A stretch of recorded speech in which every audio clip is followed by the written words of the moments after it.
E, ao final, a submissão desse relatório nosso aos senhores e senhoras, a validação por parte dos senhores e senhoras vai produzir a entrega desse subsídio ao relator do projeto de lei, o deputado Aguinaldo Ribeiro.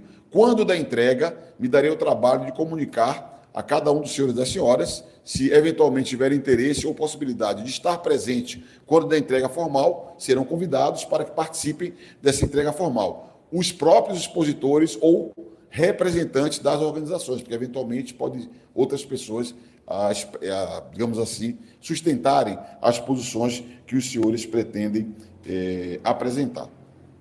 Tudo bem? Até aqui? Pela composição, os senhores estão vendo, as senhoras estão vendo, não caberá todos aqui. Então, faremos em etapas. Montaremos uma primeira mesa e eu quero convidar para sentar-se à mesa o senhor Fábio Azevedo, presidente da Associação de Profissionais de Dublagem, a senhora Bia Ambrogi, presidente da Associação Brasileira de Produtores de Som. Seja bem-vindo. Obrigado. Toda vez que eu ouço o Fábio, essa voz dele é inconfundível, né? Será que é dublador, não? O senhor Paulo Marcelo do Vale, que representa aqui a Associação Brasileira de Autores Roteiristas, e a senhora Eng Lee, da União Democrática dos Artistas Digitais. Essa é uma primeira composição. A sugestão nossa é que cada expositor fale por 5 minutos. A nossa ideia é ter uma tolerância de até 7 minutos. Eu considero que serão 16 pessoas que vão falar, então seria importante se pudéssemos ater ao tempo para que todos possam falar e nós possamos cumprir o cronograma, que no final, se der tudo certo, eu vou explicar as razões desse cronograma desesperado. Eu passo a palavra inicialmente ao senhor Fábio Azevedo, que tem 5 minutos para fazer a sua exposição. Bom, obrigado pela presença de todos. Obrigado, Orlando e equipe, por nos atenderem. Obrigado à comissão da Câmara que vai lidar com inteligência artificial. Gostaria muito que a presidente da comissão pudesse estar conosco, pelo menos online, mas infelizmente, aparentemente, isso foi impossível. O meu nome é Fábio Azevedo, para quem não me conhece, eu sou presidente da Associação Brasileira de Profissionais de Dublagem. Eu sou um dos membros fundadores do movimento Dublagem Viva, e faço parte pela Frente pela IA Responsável, que é uma frente que busca... essa frente reúne inúmeras entidades, obviamente, que buscam a regulamentação mais coerente, mais ética e mais protetiva para o uso da inteligência artificial aqui no Brasil. A nossa dublagem, a dublagem brasileira, ela é referência internacional em qualidade e criatividade. E ela faz parte do dia a dia de todos os brasileiros desde a nossa infância. Quem não sabe uma frase de um seriado como Chaves, ou de um desenho animado como Cavaleiros do Zodíaco, de um filme que seja bem dublado? Por trás de cada um desses trabalhos existe um ser humano, existe um artista e existe um trabalhador brasileiro. Então, a importância do impacto da nossa profissão, o impacto da importância da nossa profissão, é sentido especialmente em 2 esferas. A primeira, que é a social, porque ela viabiliza o acesso de um produto falado originalmente em outra língua, ajudando a aumentar o acesso a esse produto. Ela melhora o vocabulário de crianças, especialmente aquelas que estão em idade pré-escolar, porque consomem desenhos animados e tudo mais. E o segundo impacto importante é o impacto econômico. Segundo o site ingresso.com, só em 2021, 73% dos ingressos vendidos pelo portal eram das cópias dubladas dos filmes disponíveis nas redes de cinema. E segundo o Anuário Estatístico do Cinema Brasileiro do mesmo ano, a bilheteria total nacional em 2021 foi de 913 milhões de reais. A dublagem, portanto, deixa de ser só uma substituição de voz. Nesse caso, ela se torna um importante ativo nas áreas da educação, da acessibilidade e também da economia. Infelizmente, o advento da inteligência artificial generativa criou um buraco enorme no meio do nosso campo. Um buraco que tende a sugar não só o potencial econômico do mercado para grupos estrangeiros, mas também a nossa brasilidade, que é sugada, pasteurizada e regurgitada do outro lado, travestida de inovação. A nossa língua é a nossa pátria, a nossa identidade é o nosso maior bem.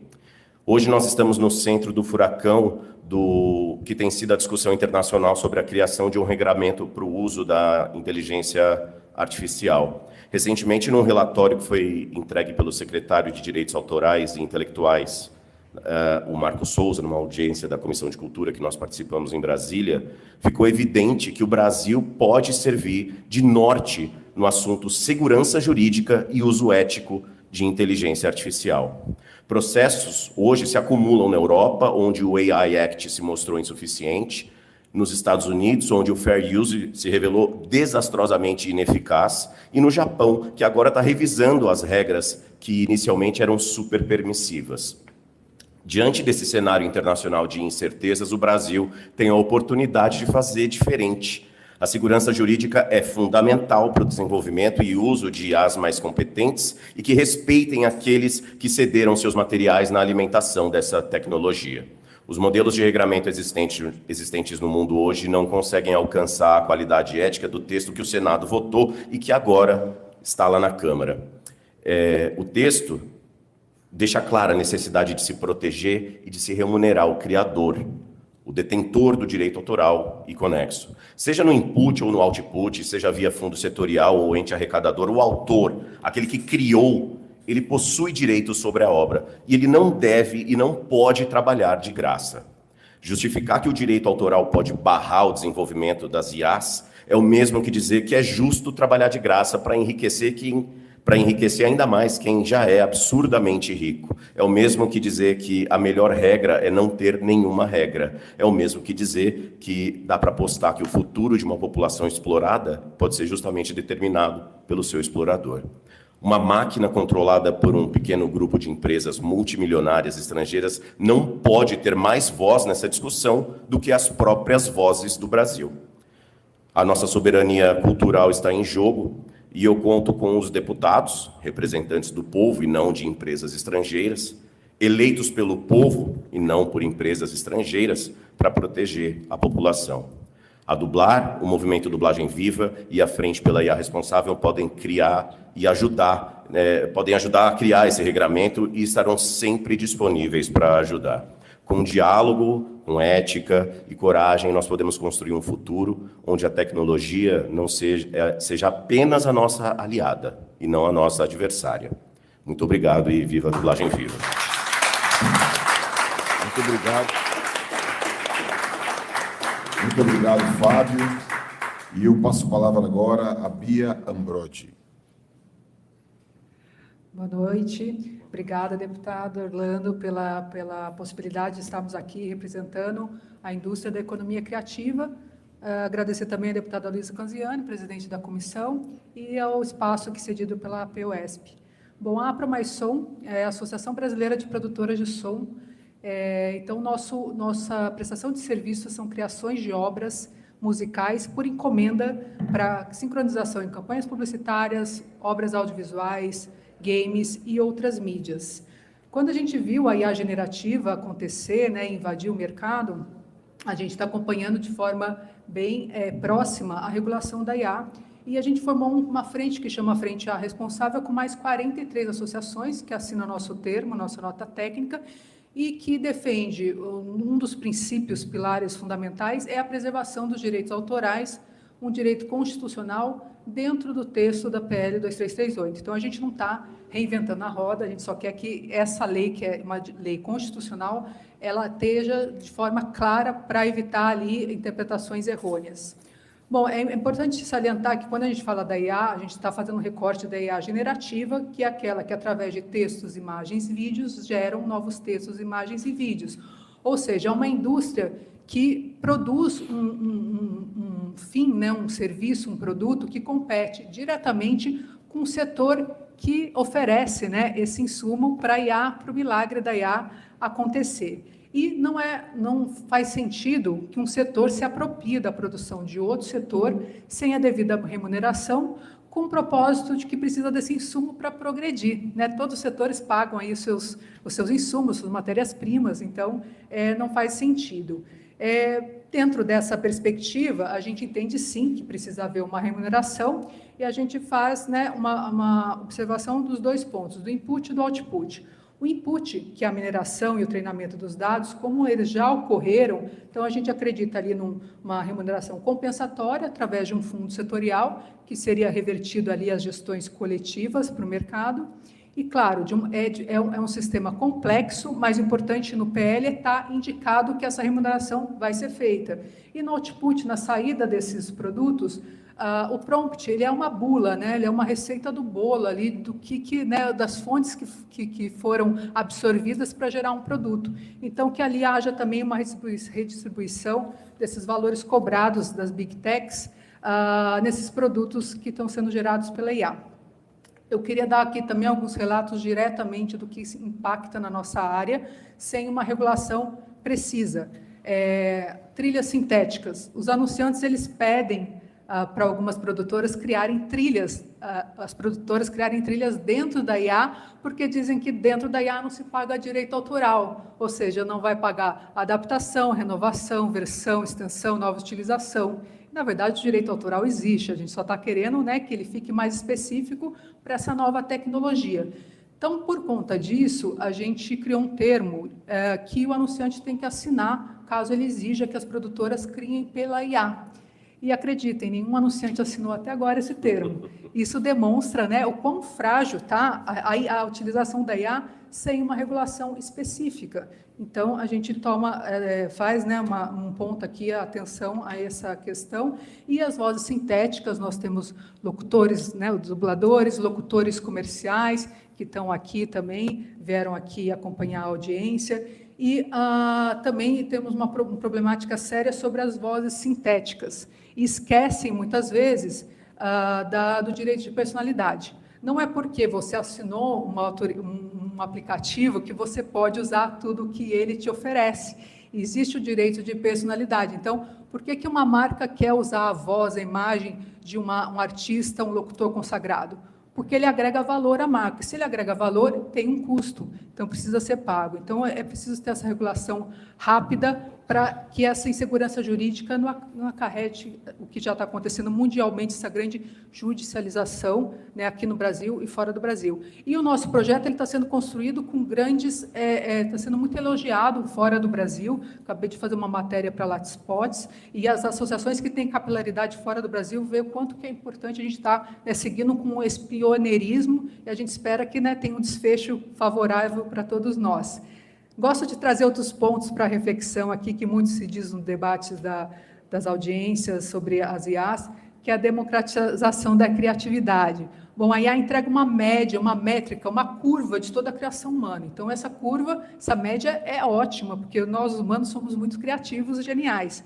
Porém, a criatividade, aquele ponto, aquela epifania que tira o ser humano, né, tira a humanidade daquele ponto e avança, é feito pela criação humana, né? Então, e as IAs, elas vão começar a se retroalimentar com obras delas mesmas, ainda seguindo essa média, né? Chegando a uma mediocridade que hoje, ouvi uma pessoa falando na internet, nossa, mas a IA vai quem sabe dar um boom ali de criatividade, porque o ser humano tá medíocre. Na verdade, a mediocridade vem da curadoria dos streamings hoje, que é feito por algoritmos que sempre entrega mais o mesmo. Então, aquele X musical fez sucesso, mais o mesmo. Série fez sucesso, mais o mesmo. Por isso que é importante a gente ter espaços de fomento a cinema experimental, a música experimental, e que ele chegue ao grande público. Uma que eu adoro, engraçadinha, é que a IA proporcionará tempo para a família e lazer. A gente sabe que isso é uma questão, né, de desigualdade social. Quem tem tempo para a família hoje vai continuar tendo tempo para a família com IA, e quem não tem tempo para a família hoje vai continuar não tendo tempo para a família com IA. Não é questão de acesso à tecnologia. Bom, não é para parar, é para pagar essa nossa reivindicação. A gente viu adaptações e mudanças tecnológicas, então a gente viu o analógico passar para o digital, a gente viu a máquina fotográfica reivindicar o direito autoral, e agora a gente sabe que ela é só uma ferramenta.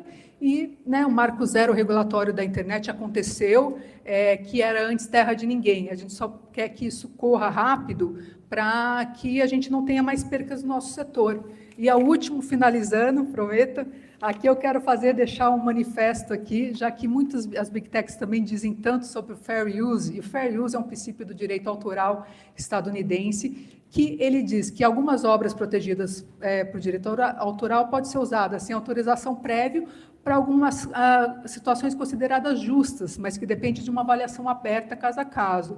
No Brasil, isso não existe, né? A lei de exceção específica e limitação.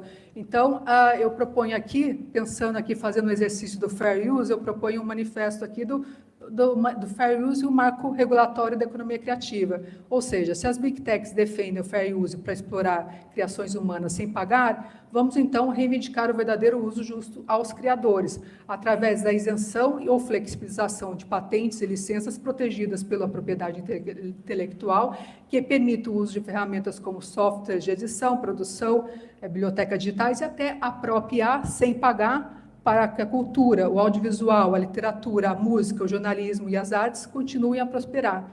E aí, será que eles vão topar essa troca? Obrigada.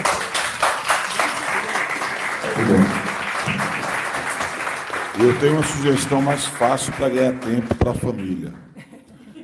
2 sugestões. Nós temos que, primeiro, acabar com a escala 6x1 e, segundo, reverter a pejotização. Aí está tudo certo. Topa também? Olha, agora eu quero convidar para fazer uso da palavra o Paulo Marcelo do Vale, representando a Associação Brasileira de Autores e Roteiristas. O senhor tem 5 minutos com a tolerância de 7. Bom, boa noite. Bom, começar agradecendo ao deputado Orlando Silva, os seus assessores, a deputada Lisa Canziani e o Sindicato dos Professores pela realização desse evento. Também falar do empenho da Frente A Responsável, né, que é esse grupo de mais de 40 entidades do jornalismo, das artes e da cultura, estão todas empenhadas, né, em garantir o uso ético da inteligência artificial no Brasil. Represento a ABRA, Associação Brasileira de Autores e Roteiristas. A ABRA atua na valorização do roteirista porque as indústrias do audiovisual que atingem êxito e relevância são aquelas que valorizam o primeiro profissional a enxergar a obra audiovisual ainda numa folha em branco. Então, o roteiro ele é o vetor de criação de toda obra audiovisual essa que vai integrar, né, a vasta produção cultural, né, ao lado, né, da literatura, da música, das artes plásticas e todas as outras linguagens. E essa produção cultural, ela é o elo mais valioso, né, de todo o sistema de inteligência artificial generativa. Por outro lado, né, o que a gente viu é que daí o criador dessa produção cultural se tornou o elo mais frágil.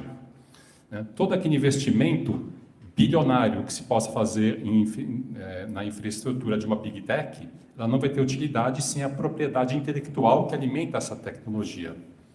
E com toda a proteção, né, que os autores recebem, que começa lá na Declaração Universal de Direitos Humanos, mesmo assim, as obras da economia criativa, elas foram todas utilizadas sem respeitar esses direitos fundamentais dos seus criadores.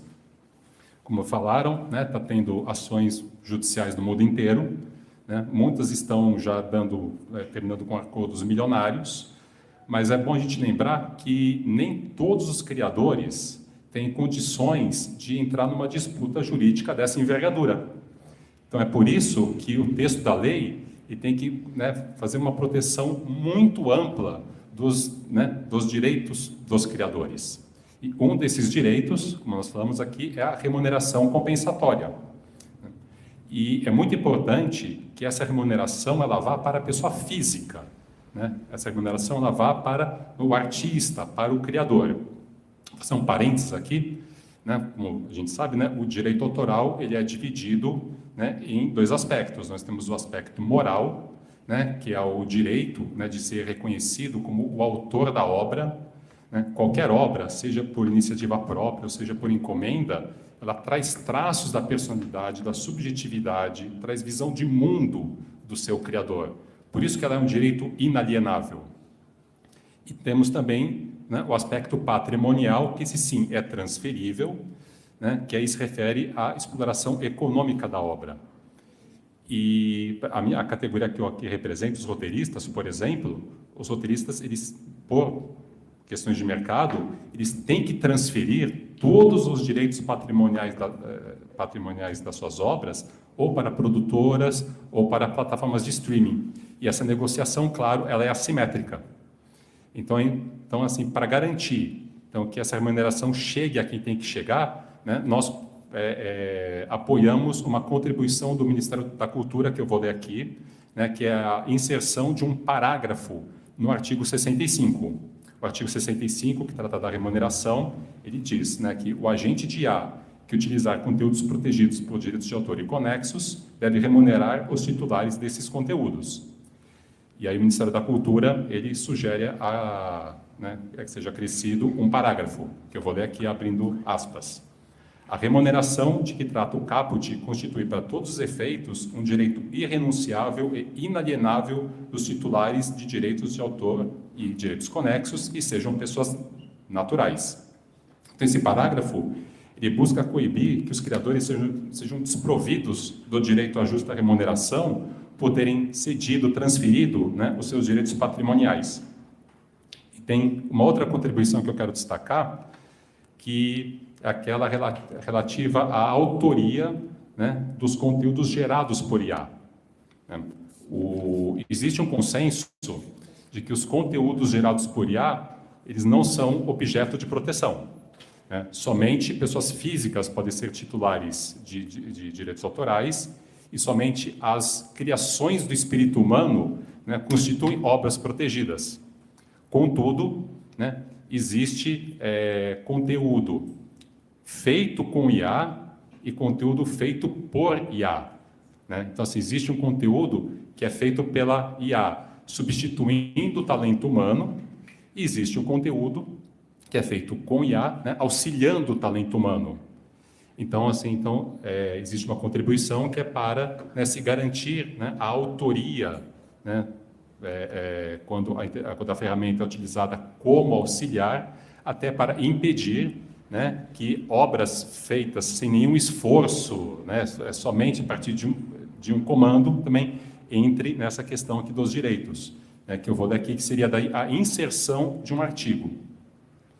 A tutela jurídica dos resultados gerados por sistemas de inteligência artificial ou com sua interferência deverá ser regulamentada pelo órgão setorial competente para a regulação de direitos de autor e conexos, considerando o grau de interferência humana no conteúdo e os seguintes princípios: a centralidade do ser humano, a proteção do autor, a inalienabilidade dos direitos morais, a interpretação restritiva de negócios jurídicos envolvendo os direitos autorais e a originalidade do conteúdo criado e o aporte criativo humano. Bom, e para concluir, quer dizer que assim, todo esse debate em torno dos direitos autorais e conexos, assim, ele já trouxe um saldo muito positivo, porque deixou bem evidente o valor das artes e da cultura na sociedade. Né? Existe, né, uma tendência, né, de se criticar os criadores, né? Os criadores são muito criticados, são desprestigiados, e a gente viu que é muito fácil assim, atacar um direito quando ele atacar esse direito quando ele é depreciado. Então, que todo esse nosso esforço aqui, ele não seja somente para a regulação da IA, mas que todos os profissionais das artes, da cultura, do jornalismo e da educação tenham, né, o valor que merecem. É isso, obrigado, boa noite. Obrigado, Paulo Marcelo. E para fechar esse bloco, eu quero convidar para representar a União Democrática dos Artistas Digitais, Ing Lee. Boa noite. Eu estou aqui representando a Unidade, que é essa União Democrática dos Digitais. Ela foi fundada em junho de 2025, que se centra no combate da invisibilidade e precarização dos artistas digitais no Brasil, agravadas pela falta de reconhecimento legal, políticas públicas específicas e regulação de tecnologias que afetam os direitos, a estabilidade e a cadeia da cultura digital, que é um setor estratégico da economia criativa brasileira. Eu sou a Ingrid Lee, eu sou artista coreana brasileira e surdo-oralizada. Sou bacharel em artes visuais pelo FMG. Desde 2018, atuo profissionalmente como quadrinista e ilustradora freelancer. Até o momento, tenho 19 capas de livro ilustradas no currículo, que fiz para diversas editoras nacionais e estrangeiras de grande relevância no mercado. Recentemente, saiu a webcomic The Demons in AI's Data, roteirizada pelo jornalista científico Carl Smith e ilustrada por mim, que foi financiada pelo programa alemão Me Playboy. Essa webcomic ela fala sobre os efeitos da IA no cotidiano das pessoas. Bom, antes de tudo, eu queria contextualizar para vocês o que é um artista digital. Quando a gente fala de arte digital, pode ser uma coisa meio vaga, ou o que exatamente a gente faz. O campo da arte digital ele é amplo e multifacetado. Ele abrange áreas como editorial, quadrinhos, publicidade, games, animação e até moda. Muitos artistas como eu, inclusive, transitam entre diferentes setores, refletindo a versatilidade dessa profissão. A Unidade ele realizou, em outubro de 2024, o primeiro censo do setor, reunindo 2.239 respostas, com o objetivo de mapear e compreender a atuação dos artistas digitais brasileiros. Embora esse número ainda seja modesto devido à crescente criação da instituição, os resultados oferecem um panorama inicial valioso. Nesse censo, visualizamos que 75 dos participantes fazem parte de um ou mais grupos de vulnerabilidade social. Foram separados em LGBTQIAPN+, pessoa com deficiência e ou neurodivergente, pretos ou pardos, amarelo, indígena e se não faziam parte de nenhum desses grupos. Também foi questionado qual é o regime de trabalho desses artistas, considerando que nenhum deles representa trabalhos não remunerados. 65% atuam como freelancers, 21% são MEIs, 8% não possuem registro formal, 6% em CLTs e 4% em MEs. Vou falar agora sobre a pauta da inteligência artificial e contextualizar quais são os efeitos nocivos que o seu crescimento desenfreado anda gerando em nosso setor. Primeiro, nós temos que entender como uma IA generativa funciona. Ela é um produto vendido como criativo, mas não tem nada de milagroso nisso, pois depende inteiramente da criatividade humana pré-existente. Sendo assim, a IA ela não inventa nada de novo, apenas combina e reinterpreta dados existentes. Foram extraídos trabalhos de artistas reais, cujas obras foram usadas sem consentimento ou remuneração, que constitui uma violação direta dos direitos autorais. Ou seja, temos uma extração massiva de propriedade intelectual, um uso não licenciado nem remunerado de trabalho criativo. E, num cenário onde o pagamento justo fosse feito aos devidos autores das obras, teremos bilhões sendo reinjetados na economia criativa. Porém, esse valor ainda se concentra única e exclusivamente nas mãos dessas grandes corporações tecnológicas estrangeiras, enquanto, por outro lado, há milhares de criadores perdendo renda.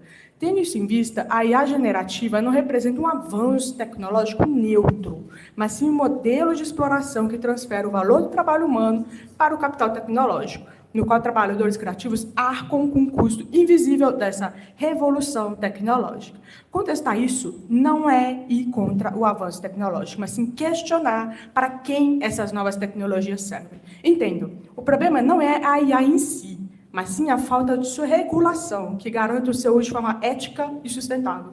Se não temos políticas públicas protegendo o trabalho criativo, a automação tende a priorizar o lucro em detrimento da valorização cultural. Assim, o artista digital enfrenta hoje um triplo desamparo: econômico, pela perda de sua renda, jurídico, pela ausência de meio para reivindicar seus direitos, e social, pela exclusão de sistemas de proteção trabalhista e previdenciário. Com obras de artistas brasileiros sendo mineradas na internet sem autorização, a arte torna-se um insumo gratuito que alimenta sistemas concorrentes de seus próprios criadores. Isso provoca a desvalorização do trabalho humano e uma deflação salarial por automação, reduzindo a renda e o poder de negociação dos artistas, que já enfrentam relações de trabalho frágeis e informais. Desde 2022, a automação cognitiva vem substituindo equipes inteiras de profissionais criativos, como roteiristas, ilustradores, redatores, dubladores, por sistemas capazes de gerar conteúdo em segundos. Assim, o setor vive o paradoxo da indústria criativa sem criadores. Os artistas que alimentam a IA são agora substituídos por elas, num ciclo de extração simbólica e exclusão econômica. O trabalho humano é visto como um obstáculo a ser eliminado pelas Big Techs, que investem em IAs como uma solução, que não se converte em bem-estar social, mas sim em desemprego. E isso, nem de longe, significa que temos uma qualidade ou um fluxo de trabalho mais ágil. Pois agora, com as demissões em massa, muitas vezes os poucos profissionais que sobram ainda precisam trabalhar em dobro, sob a constante ameaça de poder também perder o seu cargo.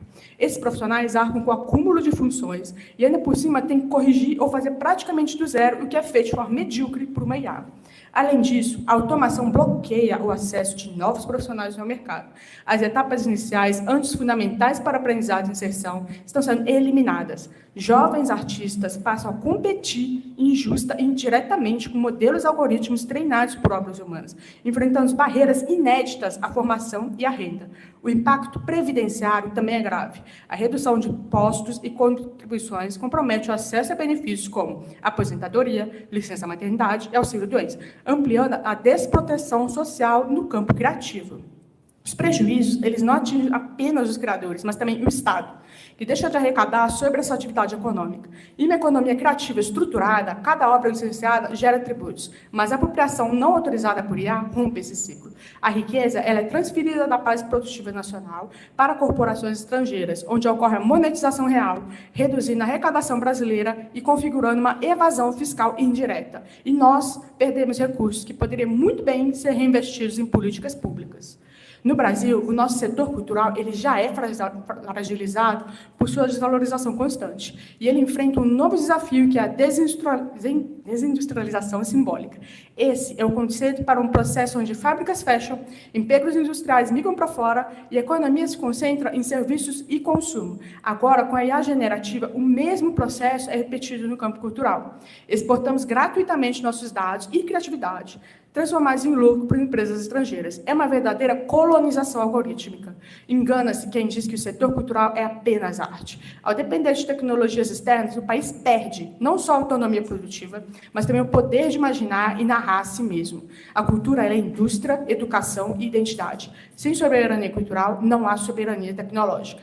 Hoje mesmo, saiu uma matéria no Intercept, onde a OpenAI ela está fazendo uma chantagem, alegando que só fará investimento bilionário se o Brasil mudar a sua lei de direitos autorais. Ou seja, as Big Techs elas querem até mesmo alterar a nossa legislação vigente para poder lucrar ainda mais. Isso escancarou como urgente estamos aqui hoje debatendo essa regulamentação dessa tecnologia, porque estamos correndo contra o tempo.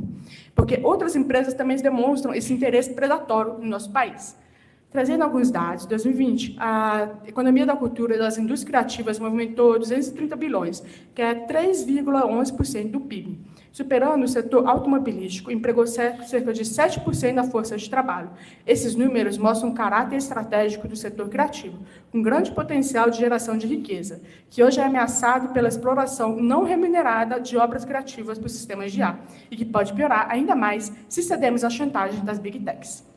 Eu vou abrir um parênteses aqui, com um caso recente que eu gostaria de apresentar, que é o do Estúdio Ghibli e a chamada Trend da Ghibli. Não sei se vocês conhecem, mas foram basicamente imagens feitas por IA, inspiradas na animação desse estúdio.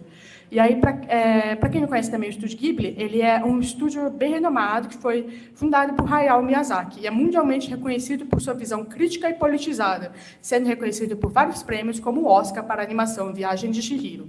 O estúdio sempre defendeu a arte manual e se opôs à automação, tendo o próprio Miyazaki chegado a afirmar que a IA é um insulto à vida.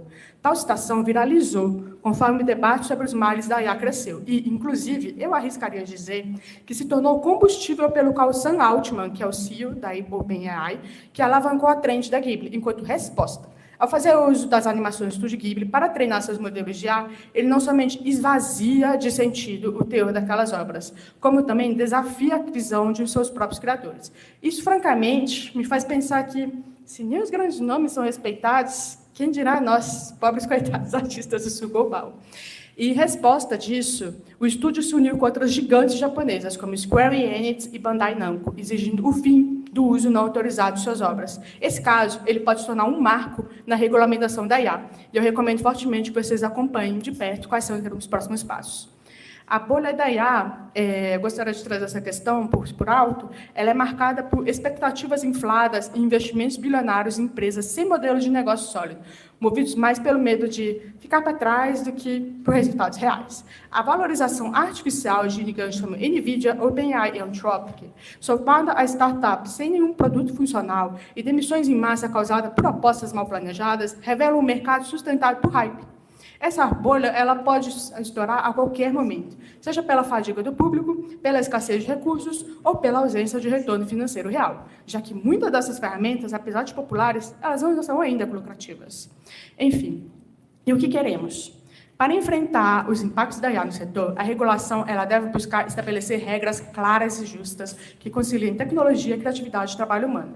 Entre os principais pontos a serem considerados estão: 1. Transparência nos datasets e nos modelos utilizados, permitindo rastrear a origem das obras, identificar quais conteúdos alimentam a IA.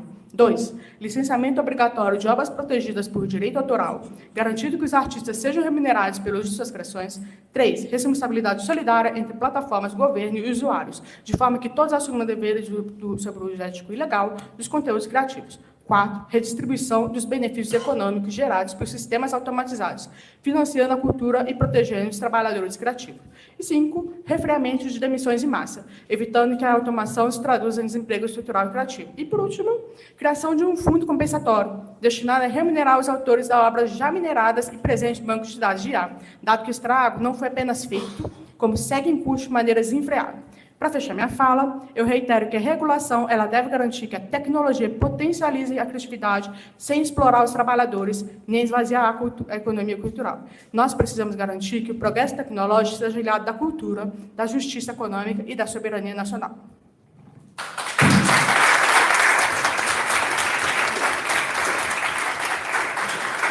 Muito bom. Jovem assim, né? Mandou ver. Eu quero agradecer, portanto, a presença aqui do senhor Fábio Azevedo, da Bia Ambrogi, do Paulo Marcelo do Vale, da Engli, agradecer as contribuições e me permitam convidar outros para que possam tomar assento aqui e fazerem uso da palavra. Vamos sacar uma foto? Tirar um retrato, né?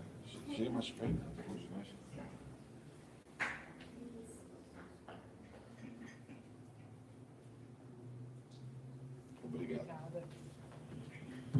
Muito obrigado pelas contribuições que foram oferecidas. E eu quero passar a compor a segunda mesa, convidando, representando a Abramus, a senhora Mariana Mello. O pessoal falou senhora, senhor, assim é só para cumprir o rito, tá? Para ninguém me interpretar mal. O senhor Dalton Morato, representando o Sindicato Nacional dos Editores de Livros. Tudo bem, Mariana? E aí, Dalton? Tudo bem? A senhora Natália Viana, diretora da Agência Pública, e o senhor Marcelo Mira, vocalista do Alma de Gen. Falei certinho? Falei a pronúncia certinho? Certíssimo? Alma de Gen. Lá na Bahia essas palavras não aparecem muito, não, normalmente. Os senhores e as senhoras têm até 7 minutos, digamos assim. Eu vou começar pela... Posso pela Mariana? Com a palavra, Mariana Mello. Obrigada, deputado. Boa noite a todos, a todas. Eu estou falando aqui em nome da Abramos, que é a Associação Brasileira de Música e Artes, e da Altvis, que é a Associação Brasileira dos Direitos dos Artistas Visuais.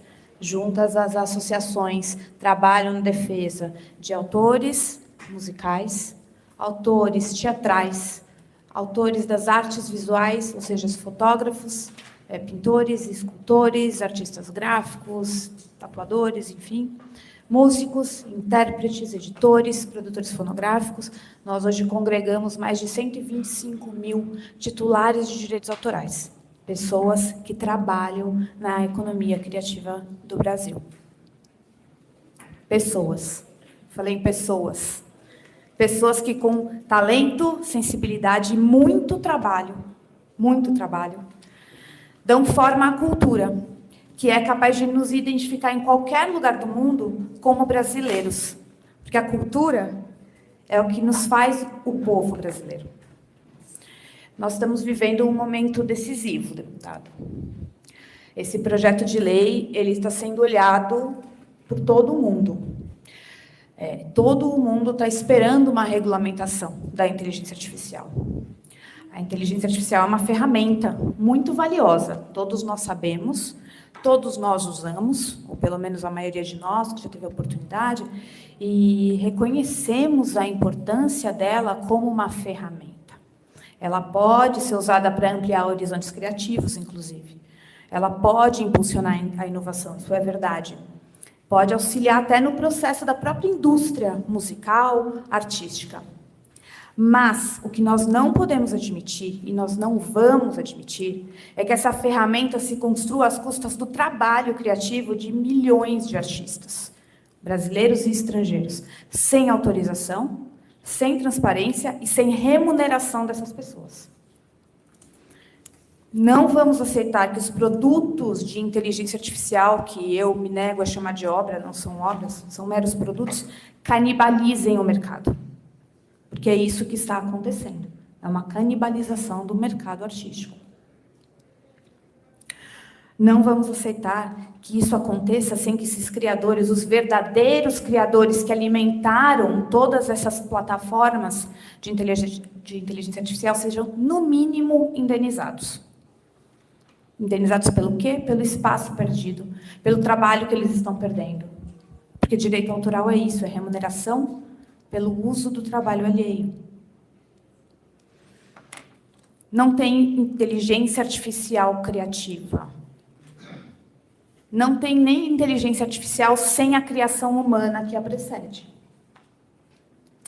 Músicas, roteiros, imagens, interpretações humanas, tudo isso alimenta esses sistemas de inteligência artificial. E por isso que a gente precisa garantir uma remuneração justa em 2 momentos. No momento do input, que é a alimentação da ferramenta, e no momento do output, que é aquele produto que é cuspido pela inteligência artificial. Nós exigimos essa dupla remuneração, no mínimo. Quando a gente fala do input, que é o momento do treinamento dos modelos, a gente está falando de atos de reprodução da obra e também de disponibilização ao público. Isso sem contar outros tipos de usos que a gente pode identificar, como a fragmentação da obra, que é algo que a gente poderia, inclusive, questionar, o armazenamento. A nossa lei de direito autoral, que já é muito boa, ela diz que a cada uso cabe uma autorização e uma remuneração. E é isso que nós queremos. A nossa lei ela já existe, ela já é boa, já é aplicada, e isso tem que continuar sendo referência no mundo como já é hoje. Tem um equívoco que vem sendo falado ao longo dessas audiências públicas que nós estamos acompanhando, que é dizer que em nenhum país do mundo existe remuneração no input. Isso não é verdade. Bom, mais ou menos. Ainda não existe regulamentação. Nós estamos diante de uma oportunidade de pioneirismo do Brasil nessa regulamentação. Existe, sim, a intenção e um grande lobby de grandes empresas para que isso não exista. Mas essa não é a vontade de todos os titulares de direitos autorais, de todos os criadores. Nós representamos titulares estrangeiros por meio de contratos com entidades estrangeiras e nós, nas conferências internacionais das quais nós participamos com frequência, pedimos a manifestação das entidades que representam os artistas de cada um desses países. E nós recebemos as informações, todos eles apoiando o projeto de lei, com a proteção dos direitos autorais, o nosso projeto de lei, e afirmando a vontade interna em cada um desses países de cobrança e licenciamento, ou seja, autorização pelo uso pela ferramenta de inteligência artificial. Eu tinha feito uma apresentação, mas como a gente não tinha a estrutura aqui, imagina, eu tomei a liberdade de trazer por ofício para Vossa Excelência Nós temos aqui as cartas que nós recebemos, e nós temos também algumas, o Fernando tem ali, né? Depois, se a gente quiser, o público tiver interesse, não são muitas, porque não ia cometer esse desastre ambiental de imprimir um monte de coisa, nós vamos disponibilizar na nossa rede também depois.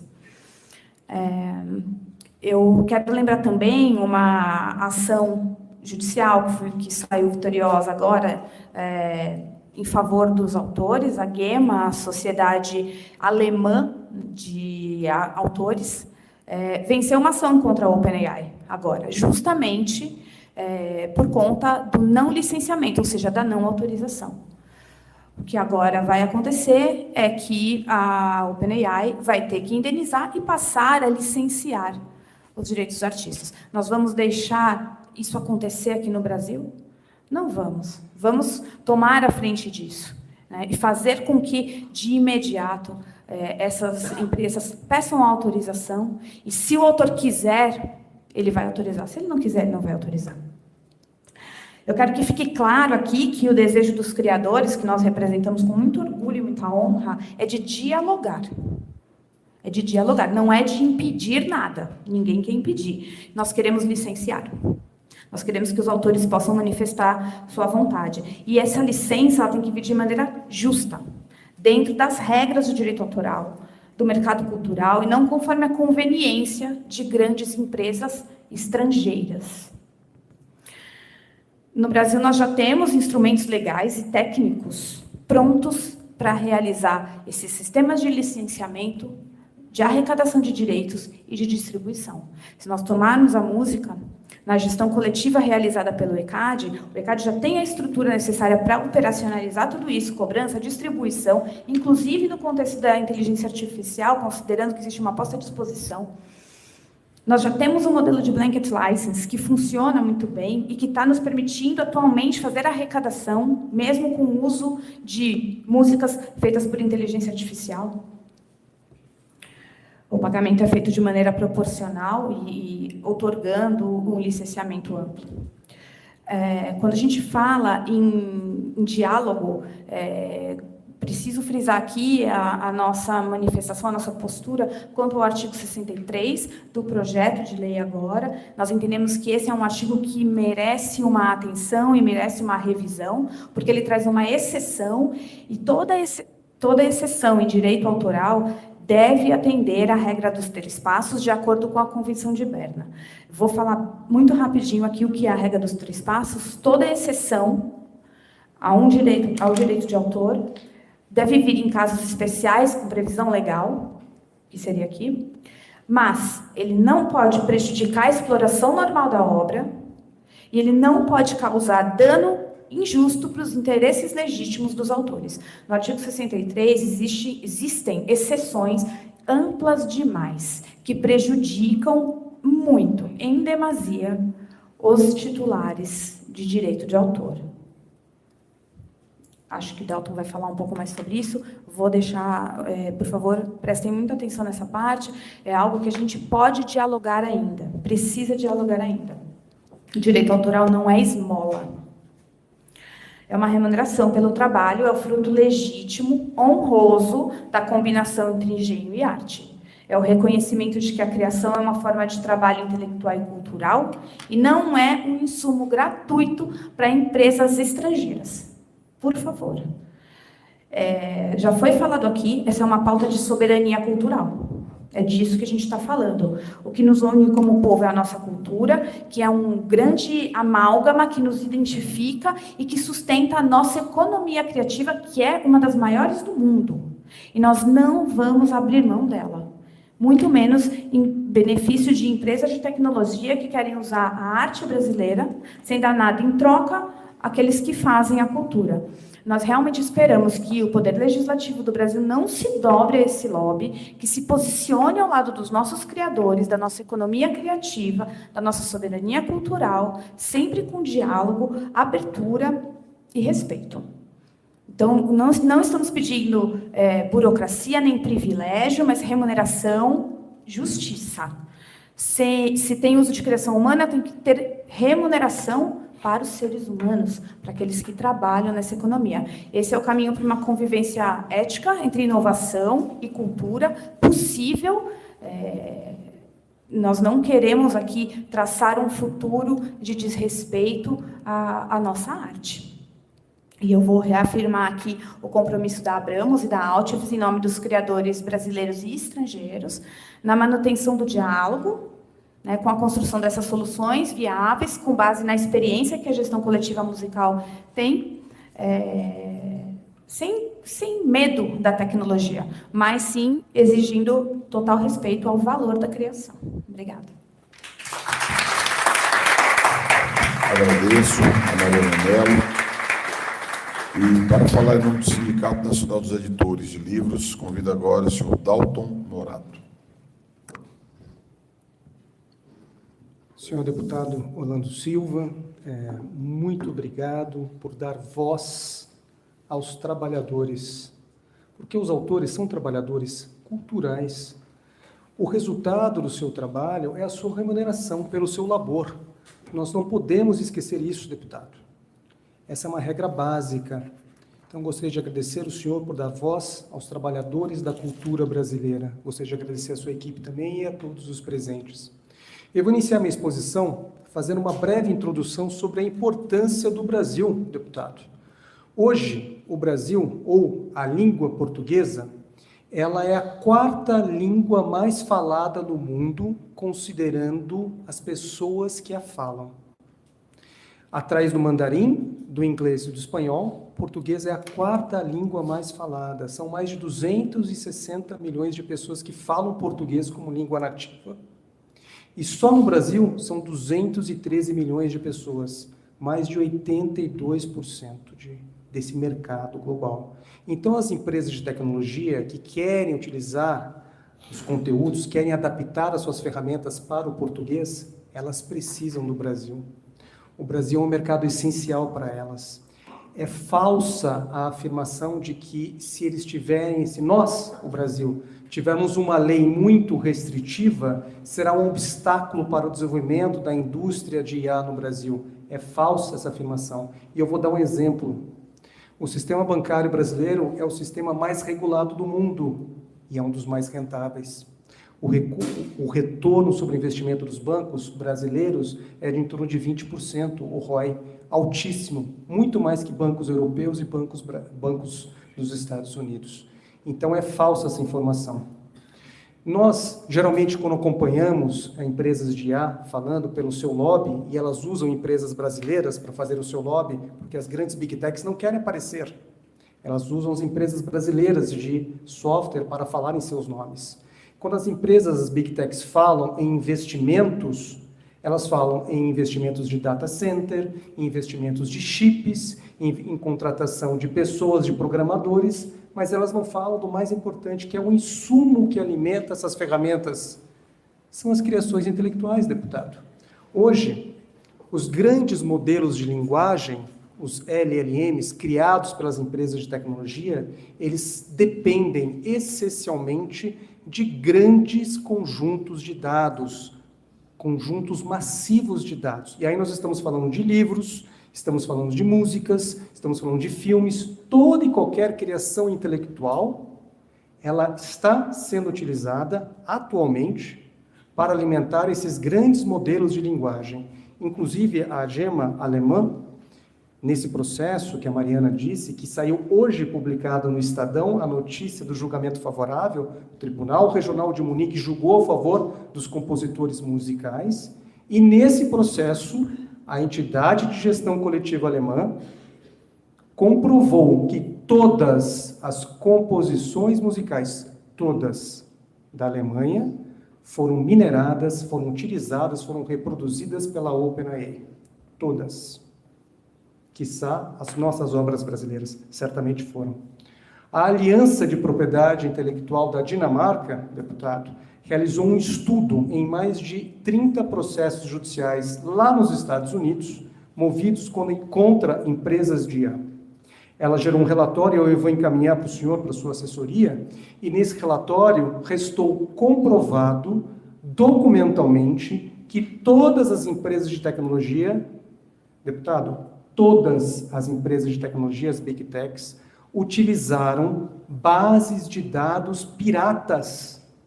Eles treinaram as suas LLMs, os seus modelos, em bases de dados piratas. Eles foram em sites piratas, baixaram os conteúdos, reproduziram os conteúdos para não pagar os autores, os criadores intelectuais.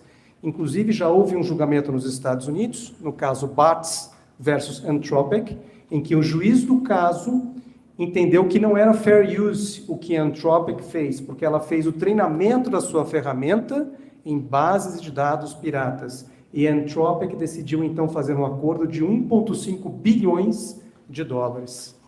E essa ação coletiva é baseada em obras literárias. Serão 3 mil dólares de remuneração para cada livro que foi reproduzido. 3 mil dólares. Isso de uma empresa. No Estadão, hoje também, por incrível que pareça, coincidentemente, saiu uma segunda matéria sobre o SoftBank, o investimento que ele fez na OpenAI. Foram 30 bilhões de dólares investidos na OpenAI.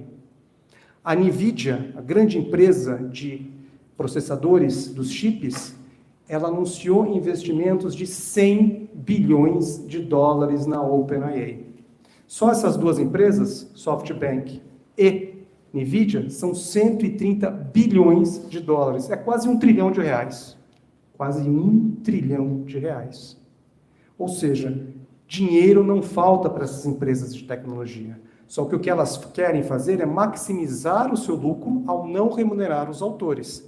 Lá nos Estados Unidos, eles utilizam o argumento do fair use, do uso justo, que é uma limitação geral aos direitos autorais lá nos Estados Unidos, que não existe no Brasil. Aliás, nos Estados Unidos, o direito de propriedade intelectual lá é baseado no copyright, no direito de cópia. Tanto que para você ter direito à remuneração pelo uso da sua obra, você tem que registrar no escritório de propriedade intelectual a sua obra. Aqui no Brasil, não. Nosso direito de autor é baseado no droit d'auteur, no direito de autor francês, em que o direito é baseado na criação humana, no ser humano, e independe de registro.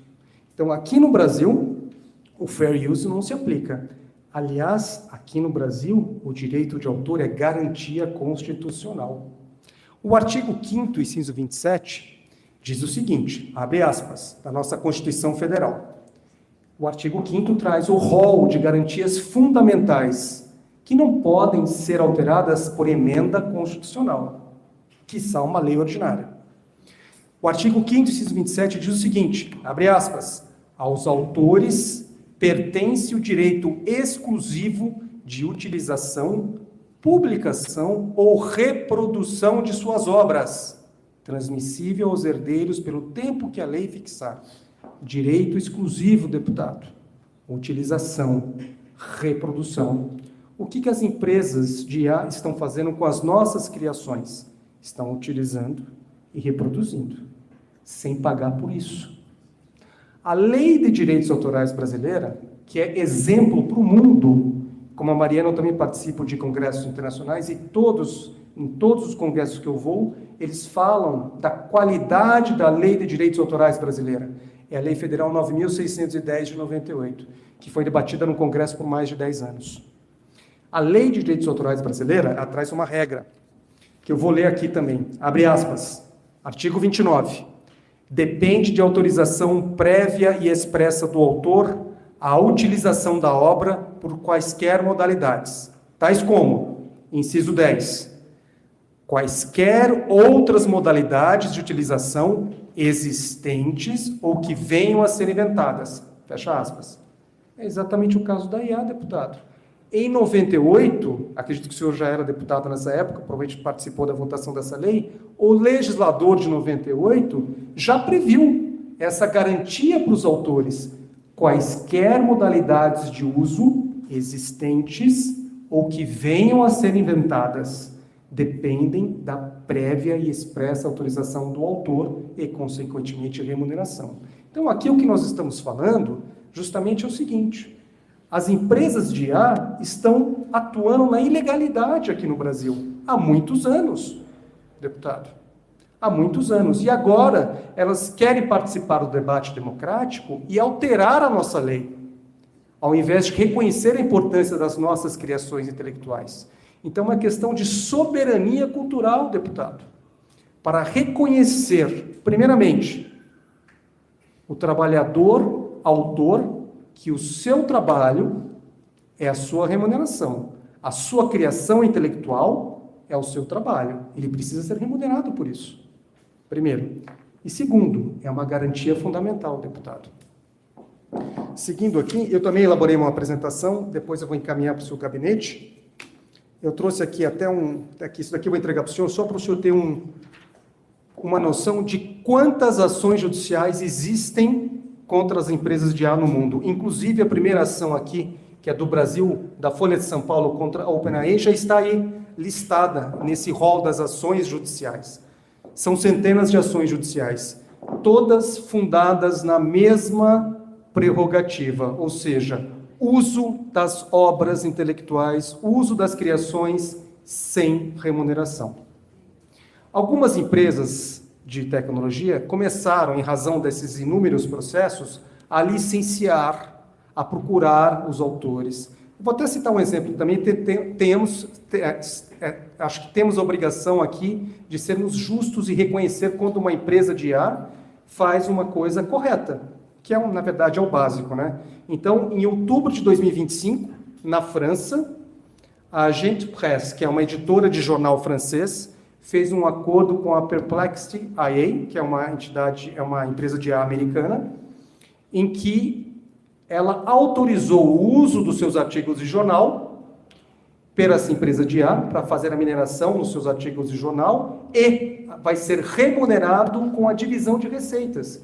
Então, aqui os autores, e aqui eu falo, acho que representando toda a nossa categoria, não só os autores, mas os titulares de direitos, deputado, nós não somos contra as empresas de IA. Pelo contrário, nós queremos o diálogo com eles. Mas nós queremos reconhecer primeiro a importância das nossas criações intelectuais. Nós queremos ser remunerados pelo uso das nossas obras. Remuneração essa prevista na Constituição brasileira, no artigo 5º, inciso 27. Aqui, deputado, eu também vou entregar para o senhor um resuminho dos sistemas de IA generativa. E esse resumo, ele traz o quê? A regra do input, da entrada, e do output. Na entrada, o uso massivo de dados, ou seja, esse conjunto de milhares, milhões de obras, eles são minerados, tokenizados, eles são utilizados para o treinamento final das ferramentas, a testagem e a validação. Todas essas etapas de uma ferramenta de IA, deputado, envolve usos e reproduções de criações intelectuais e devem ser remunerados. Então, com esse treinamento, esse input, todas essas fases do treinamento devem ser remuneradas. Aí vem o usuário, que faz o prompt, e vem o output. O usuário que faz a pergunta, que faz a sua manifestação com a ferramenta de IA. No output, o que nós temos? O produto sintético criado por IA. Esse produto sintético, deputado, ele envolve uma reprodução, um plágio e até uma obra derivada, que são formas de violações de direitos autorais. Por fim, deputado, eu já vou então já pular, me desculpe, até por exceder o tempo, nós entendemos que alguns artigos são essenciais de serem mantidos no projeto de lei. Lembrando que esse projeto de lei foi apresentado em 2023 pelo senador Rodrigo Pacheco, à época presidente do Senado. Ele foi baseado num anteprojeto que foi elaborado por juristas nomeados pelo Senado em 2022 e ele foi divulgado publicamente na primeira semana de dezembro de 2022. 2 semanas depois, a OpenAI lançou o ChatGPT, a sua primeira versão, a IA generativa. Então, o anteprojeto de lei que foi elaborado por juristas, ele nasceu desatualizado, porque ele não previu ao uso de IA generativa, porque não havia sido a sua divulgação pública. No Senado Federal, houve algumas alterações, muito bem feitas pelo senador Eduardo Gomes. Aqui fica a nossa gratidão e reconhecimento pelo trabalho que ele fez. E essas alterações justamente visam proteger os autores e os titulares de direitos. E os artigos essenciais agora do PL que devem ser mantidos. O artigo 62, o artigo 64, o 65 e 66, que tratam da remuneração e da transparência dos estudos que são feitos das minerações. O artigo 63, até como a Mariana já adiantou, ele traz o quê? Uma exceção para o treinamento, para a mineração de dados e textos para fins de pesquisas e outros estudos. Só que esse artigo, na sua redação atual, ele é muito genérico, ele permite muitos usos. Primeiro, eu vou abrir aspas, artigo 63. Não constitui ofensa aos direitos de autor e conexos a utilização automatizada de conteúdos protegidos. O que é utilização automatizada, deputado? É todo e qualquer uso. É a reprodução, é a sua mineração, é a tokenização, qualquer modalidade de uso. Essa é uma expressão muito genérica. E aí traz outras regras. E nós entendemos que esse artigo, deputado, ele viola não só a Convenção de Berna, como o Tratado TRIPS, que são acordos internacionais assinados pelo Brasil com status constitucional. Então, o nosso pedido aqui, deputado, e depois nós vamos encaminhar um ofício para o senhor, é que esse artigo ou seja excluído totalmente, ou alterado substancialmente, porque senão, da forma como ele está, nós vamos legitimar, legalizar os usos que as ferramentas de as grandes empresas fazem com as nossas criações. Muito obrigado, deputado. Agradeço ao senhor Dalton Morato. Tu percebesses que eu cobrei o tempo, mas fui liberal, né? Sim, muito obrigado. Me desculpe. Não, é porque a gente combinou, combinado é combinado. Mas procurei ser liberal para valorizar a intervenção, como também fiz do mesmo modo com a Mariana, porque o sentido aqui é justamente ter um espaço de escuta, mas eu também sei que haverá oportunidade de entregas formais de textos, sobretudo, nós precisamos de textos com fundamentação técnica, textos jurídicos com fundamentação técnica, porque vai ser feito um embate, e eu não consigo ver o mesmo que vocês veem, assim, esse otimismo do Congresso não se dobrar, as multinacionais. Eu estou procurando inspiração aqui. Nós temos esperança. Eu estou procurando inspiração aqui, mas acredito que tem que ter um caminho político para que nós possamos ter uma incidência, uma pressão para que essa esperança ela se dê. Não quero semear desesperança aqui, não. E quero convidar agora a Natália Viana, que é diretora da Agência Pública. É importante, sei que ela vai trazer uma outra abordagem, que é a abordagem também do jornalismo, né, que é parte da economia criativa e é um foco também da incidência dessas empresas. O padrão de funcionamento de uma audiência pública na Câmara dos Deputados, como é que é? Você aprova um requerimento, o requerimento indica quem é convidado para fazer uma participação. É o que nós vamos fazer aqui, tá? Então, foram convidadas 11 representações, 11 não, 10 representações que vão fazer uso da palavra. Na construção desse espaço, do diálogo feito do nosso time com as várias organizações que ajudaram a construir, nós chegamos à conclusão que valeria a pena nós darmos um passo além do que é o padrão da Câmara. Qual seria? Seria nós, para além dos convidados que falarão, nós abrimos espaço para pelo menos 5 pessoas que estão aqui, caso queiram, possam fazer uso da palavra, por 3 minutos. Tem um rapaz ali, de pé, levante a mão assim, Mateus, o nome dele é Mateus. Quem, por acaso, tiver interesse de fazer uso da palavra, poderia se dirigir ao Mateus e pedir a palavra, pedir a inscrição. Nós vamos ser um pouco discricionários, caso haja mais do que 5 pessoas interessadas, no sentido de ter diversidade entre os que farão uso da palavra, tá? Diversidade desde ser homem e mulher até ser setores distintos, para não sermos um mesmo setor. Vai ser discricionário, infelizmente, porque nós temos um limite de tempo. Quem quiser do público falar, se dirige ao Mateus, coloca o nome, se identifica, e a gente tenta organizar aqui, após a fala do Marcelo. Agora com a palavra, por até 7 minutos. Não sei se serei tão liberal de novo. Pior que foi um homem, né? Agora eu teria que ser liberal com a mulher. Fala, Natália. Obrigada, deputado. Obrigado pela sua presença. Muito obrigada, deputado, por ter organizado essa audiência. Muito obrigada à deputada Luísa Canziani, que é uma pessoa que eu acredito que tem buscado se informar e tem aprimorado sua compreensão sobre tanto a questão da soberania nacional quanto a defesa, né, do conhecimento gerado no Brasil. E eu queria dizer, você falou que... Rapidinho. Você falou que o pessoal aqui está muito otimista. Eu agradeço muito por trazer o jornalismo para o meio desse debate. Eu fico muito feliz em conhecer todos vocês. O jornalismo, enquanto criador de conhecimento, geralmente fica muito isolado.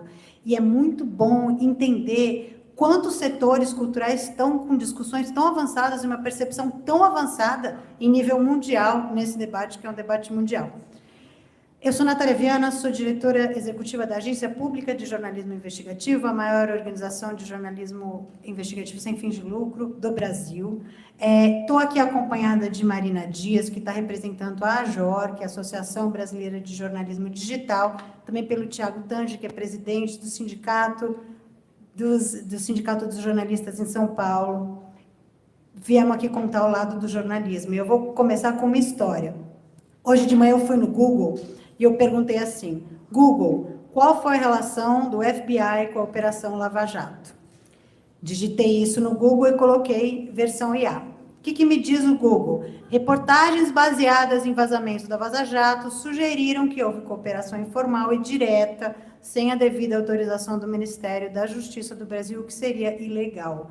Você vê esse texto ali no fundinho, tem assim um símbolozinho. Se você clica nesse símbolozinho, aparece uma janelinha e aí você vê o link para o nosso site. Você precisa clicar 2 vezes para chegar no nosso site. Mesma coisa no chat GPT. Documentos e reportagens indicam que houve uma cooperação que teria ocorrido de forma sem seguir integralmente os canais oficiais. No chat GPT, não diz a fonte da informação. A reportagem é minha, a fonte da informação sou eu. Ela saiu no dia 12 de março de 2020 no site da Agência Pública de Jornalismo Investigativo. Para eu escrever essa reportagem, eu passei 9 meses analisando 4 terabytes de documentos vazados. Eu viajei para os Estados Unidos, eu entrevistei pelo menos 15 pessoas, eu tive apoio de mais 3 jornalistas, tive apoio da minha editora, de um designer e de 2 advogados que revisaram esse conteúdo para ser publicado no site da Agência Pública e no site do Intercept Brasil. Todo esse trabalho humano, que permite que jornalismo dessa qualidade seja publicado, ele foi utilizado tanto pelo Google quanto pela OpenAI sem nenhuma compensação financeira. Pior, o Google e a OpenAI nunca ligaram para a pública para perguntar se eles podiam utilizar esse conteúdo. Nós nunca fomos perguntados, nós nunca permitimos isso. Isso só tem um nome, isso é roubo. Isso é roubo do conteúdo e conhecimento produzido por nós, jornalistas. A adoção da inteligência artificial já está usurpando o produto do jornalismo hoje para dar lucro para as mesmas big techs que hoje são as empresas mais lucrativas do mundo. E tem prejudicado enormemente a economia do jornalismo. Depois que o Google passou a utilizar na sua busca a inteligência artificial, aquele Google AI Overview que aparece ali em cima, ou a tabzinha de inteligência artificial, vários estudos têm demonstrado uma queda brutal de audiência indo para os sites. Um estudo da empresa Authoritas, que foi publicado pelo Guardian, estimou que sites de jornalismo que apareciam naquela primeira busca do Google, quando você busca, sei lá, quem foi eleito hoje, tem greve, etc., podem perder até 79% do seu tráfego por conta dessa adoção da IA pelo Google, que, por exemplo, na União Europeia não é permitido, porque a União Europeia regulou a inteligência artificial. O Pew Research Center descobriu que apenas 1% dos leitores que leem esse resuminho clicam no site. O que isso significa? O que significa o seguinte: perda de tráfego, e não é que as pessoas não estão consumindo nosso conteúdo. O conteúdo está sendo consumido nessas plataformas. Só que as assinaturas são pagas lá nos Estados Unidos, o dinheiro fica longe do nosso país. E o pior de tudo é que não somos só nós, os trabalhadores da notícia, que não estamos sendo remunerados. A nossa sociedade não está recebendo dinheiro pelo conhecimento gerado aqui.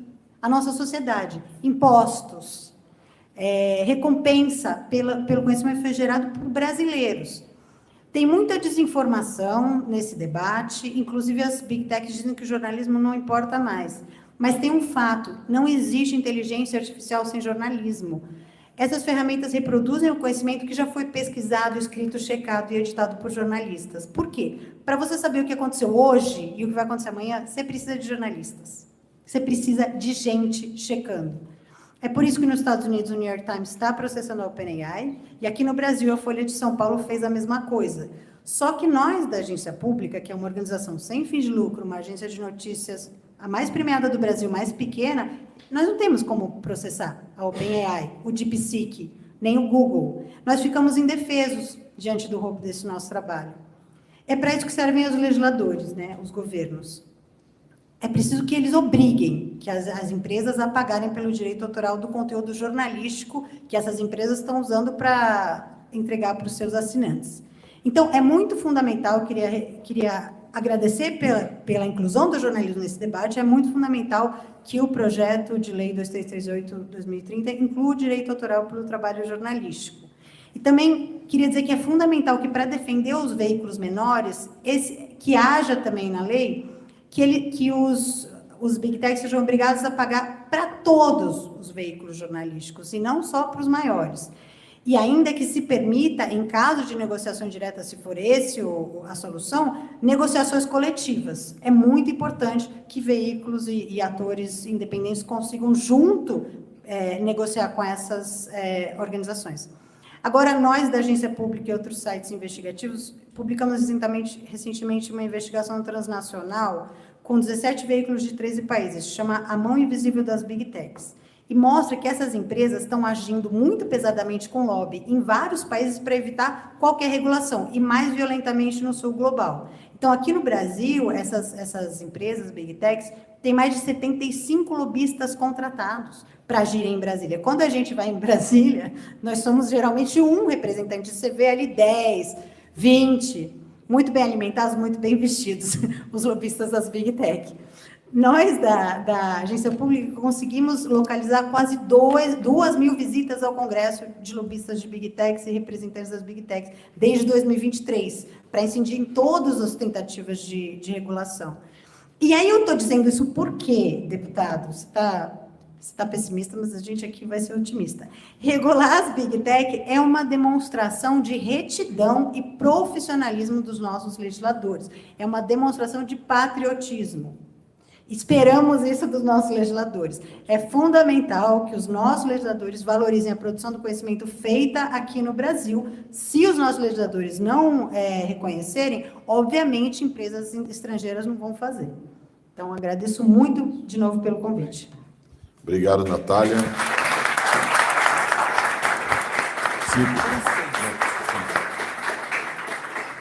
Agradeço a Natália. E eu sou daqueles otimistas também, para vocês não ficarem com a imagem ruim. É o otimismo da vontade e o pessimismo da razão, segundo o Dr. Gramsci.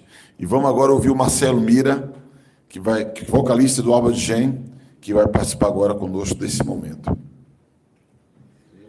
Obrigado, boa noite. Boa noite, senhor deputado Orlando Silva, Mariana, Dalton, Natália, todos os presentes aqui. Bom, meu nome é Marcelo Mira, eu sou cantor, vocalista da banda Alma Jane, desde 1997. Sou compositor. Comecei compondo para minha banda, até que um dia um cara chamado Tato Cruz, vocalista da banda Fala Mansa, resolveu gravar uma música minha. E a partir dali eu passei a acreditar que eu era também um compositor para outros artistas.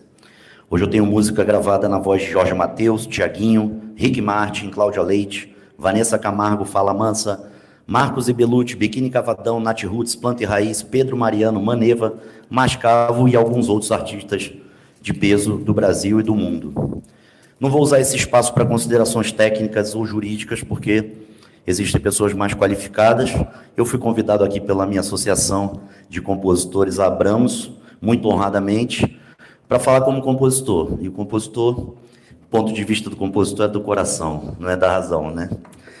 Então, vou contar um pouquinho da minha história para poder contextualizar. Eu nasci no Rio de Janeiro e em casa a gente sempre ouviu muita música. Meu pai tinha uma coleção muito grande de discos, de LPs de escola de samba, né? E através desses LPs, nesses sambas, eu aprendi história do Brasil, eu aprendi sobre o Império, a escravidão, a independência, a cultura do negro, do índio, do europeu, dos imigrantes, dos portugueses. Eu aprendi geografia, eu aprendi português, eu aprendi dialetos africanos, eu aprendi religiosidade, eu aprendi sobre os verdadeiros heróis nacionais. Em 1985, minha família se mudou para Brasília a trabalho, e lá eu conheci outras músicas. Eu conheci uma banda que estava começando em Brasília, chamada Legião Urbana, de um cantor e compositor chamado Renato Russo, e me apaixonei por aquelas letras, aqueles contextos que ele trazia nas suas composições. Um dia apareceu uma fita cassete com a nossa galera embaixo do bloco, a gente escutando músicas inéditas de Renato Russo, e assim foi com Capital Inicial, Plebe Rude, Paralamas e outras grandes bandas de Brasília. Tudo isso me fez entender melhor a minha cidade, a cidade para onde eu estava me mudando, o meu país, o ponto de vista daquelas pessoas, e me entender como um jovem, um adolescente. Aí depois disso veio Gil, Caetano, Djavan, Chico Buarque, Vinícius de Moraes e muito mais. O que eu quero dizer com isso? A arte, e no meu caso, né, a música, ela forma o ser humano. Ela forma o senso crítico, ela forma o caráter, ela forma a cultura e ela forma a história de um povo inteiro, né?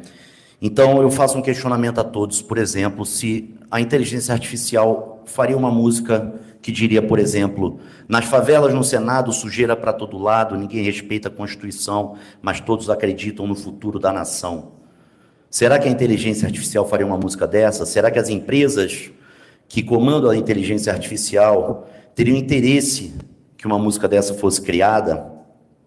Ou isso só pode sair da alma de um ser humano ou da rebeldia de um ser humano?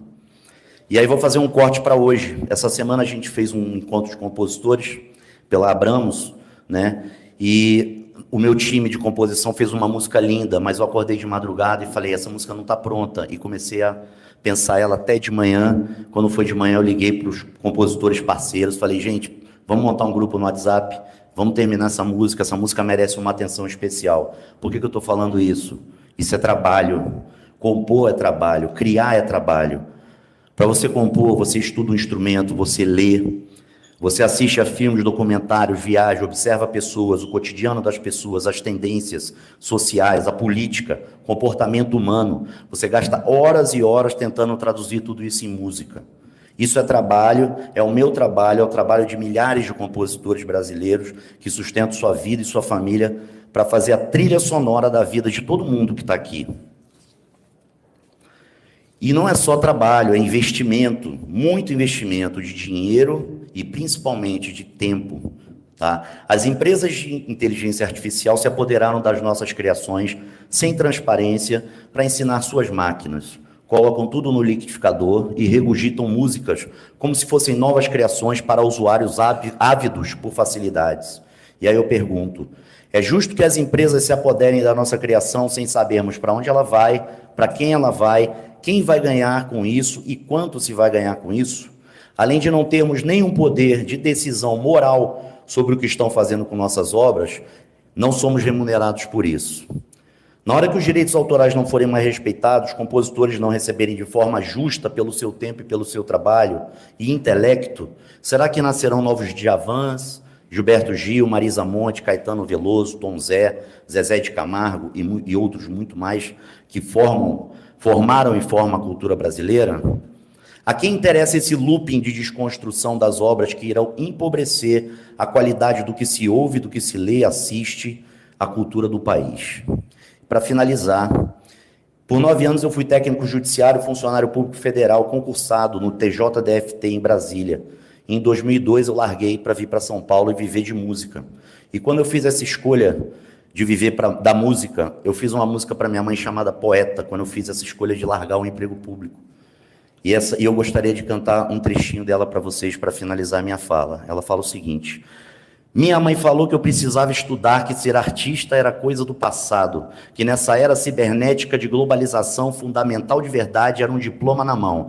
Até concordo com ela, eu acho muito importante, mas para prender minha atenção tem que ser muito interessante. Interessante para mim é poesia e canção. Pobre de mim que fui para a praça com meu pires na mão. Vai poesia, doutor? Quem sabe um pouco de amor? Alguma coisa para mudar seu dia? 5 minutos, doutor. Garanto que é de valor. E eles passavam na maior correria. Mas, mãe, se eu não incomodar, se eu não chamar atenção, eu nem consigo dormir, fico virando no colchão. Eu não consigo aceitar as coisas como elas são. Eu vejo além, eu quero mais, eu tenho imaginação. Se for um crime, senhor, minha cabeça está a prêmio. Insisti em ser poeta no 3º milênio. Ô mãe, desculpa, mas eu sou poeta. Ô mãe, não tenho culpa se eu nasci poeta. E poesia não se aprende na escola. Fazer poesia é que nem jogar bola. Muito obrigado. Obrigado, Marcelo. Obrigado. Eu quero convidar a Alessandra Pires, que é agente de escritores e ilustradores. Enquanto ela vem para cá, já avisar que o próximo a falar depois dela será o Pedro Brandão, mas eu quero registrar a presença de uma pessoa muito importante, uma autoridade da República que está aqui entre nós. Levanta aí, doutor Lucas Lefa. Autoridade da República. O Lucas, ele faz parte do time do ministro Sidônio Palmeira, ministro-chefe da Secretaria de Comunicação Social da Presidência da República. E ali, nesse ministério, está situado a Secretaria de Políticas Digitais, que tem tido um papel importante, eu diria que juntamente com a Secretaria que trata de direitos autorais do Ministério da Cultura e com a Secretaria Executiva do Ministério da Fazenda, compõe o tripé, digamos assim, de intervenção do governo federal. Então, para nós é muito importante a presença do Lucas aqui, que ele acompanha sistematicamente todas as audiências públicas na Câmara dos Deputados. Então, ele está aqui também um gesto do governo, digamos assim, para a escuta junto aos artistas, aos produtores, aos jornalistas, até porque parte da nossa condução passará pela influência do governo. Evidentemente, o governo não vota, mas o governo tem muita gente lá que acompanha as posições do governo. Eu estou um dos deputados que faz parte da base do governo. Então, a posição do governo impacta muito fortemente na construção política que nós precisaremos fazer para uma versão final. Então, eu quero valorizar muito aqui a presença do Lucas, porque é um sinal de que o governo está atento às demandas que a economia criativa tem na discussão sobre inteligência artificial. Conforme combinado, 5 participações, 3 minutos, terei menos tolerância, depois eu explico por quê. E a primeira é a Alessandra Pires. Por favor, eu peço que use o microfone, porque para ficar o registro e a gravação é necessário que seja falado todos aqui no microfone. E o Pedro Brandão se aproxima, que vai ser o próximo. Vocês podem ficar aqui para não me deixar só? Muito obrigado. Tá bom aqui? Tá ótimo. Só uso o microfone.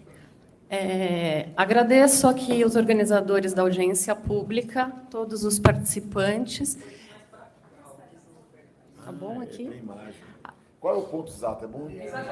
Pode ser aqui no centro mesmo, se você não se incomodar. Tá bom, fico de costa para Não vocês. tem nenhum problema, fica na paz do Senhor. Então tá.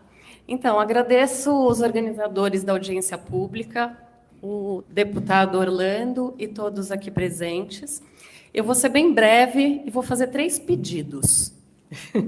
Bom, o meu pedido é o seguinte: eu li o projeto de lei, então vou me basear nele, eu não sei quais foram as alterações nesse meio tempo, mas vamos lá. Eu gostaria que fosse incluído a palavra criador, no criador e detentores de direitos, porque não necessariamente detentor é também criador. Isso é muito importante, que é a tal da história da mangueira furada. Ouvia isso numa das audiências públicas, assisti todas, porque o dinheiro não chega, a remuneração não chega na mão do criador. O que acontece? As empresas, elas impõem contratos de cessão, que muitas vezes são de adesão, né? A gente sabe que acontece isso, e precisa estar estipulado o criador nesse projeto. Tá? Esse é o primeiro. Até porque os criadores, todo mundo sabe que são hipossuficientes, então eles não têm condição de entrar com uma ação contrária, nem com as empresas e muito menos com uma OpenAI, né? Então, vamos lá. O segundo item é proibir a exploração econômica das obras derivadas feitas por meio da IA generativa. Isso está no projeto de lei, tá? Que isso se mantenha. Eu vou dar um exemplo que acabou de sair essa semana. A Amazon acabou de criar um serviço de tradução para quem publica na plataforma, enfim. Então, ou seja, as pessoas vão poder pagar uma tradução ali feita pela IA e depois aquele produto traduzido poderá ser vendido, né? Então, isso substitui a figura do tradutor e, na verdade, é um tiro no pé também dos autores, até porque a maioria dos autores... A maioria dos autores são formados em letra, em jornalismo, enfim, é isso. E o terceiro pedido e último é que, de alguma forma, no projeto de lei, tem o rastreamento da inteligência artificial, ou seja, se alguém gerar alguma coisa ali, precisa ter um nome da inteligência artificial, eu não sei o nome da empresa que gerou aquele conteúdo, para a gente ter uma forma de rastreamento. Acho que quem é advogado vai saber o porquê. É isso, são esses 3 itens. Obrigada. Obrigado, Alessandra. Eu peço que o Pedro Brandão, do Coletivo Pavio de Animação, se apresente, e a Gabi Takemai, espero ter pronunciado certo, fique perto aqui. Vai lá, Pedrão. Boa noite, obrigado aí, deputado Orlando, todo mundo. Meu nome é Pedro, eu sou um não tão jovem cara que começou a trabalhar na animação, mas fui militante, deputado, muitos anos aí, tal.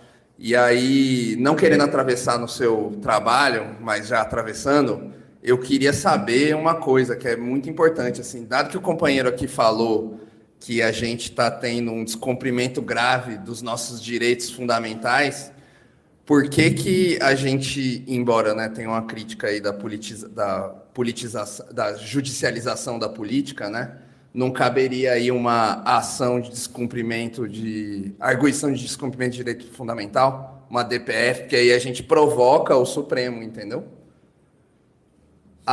Super chantão. Não, pode ser o super qualquer um lá, assim.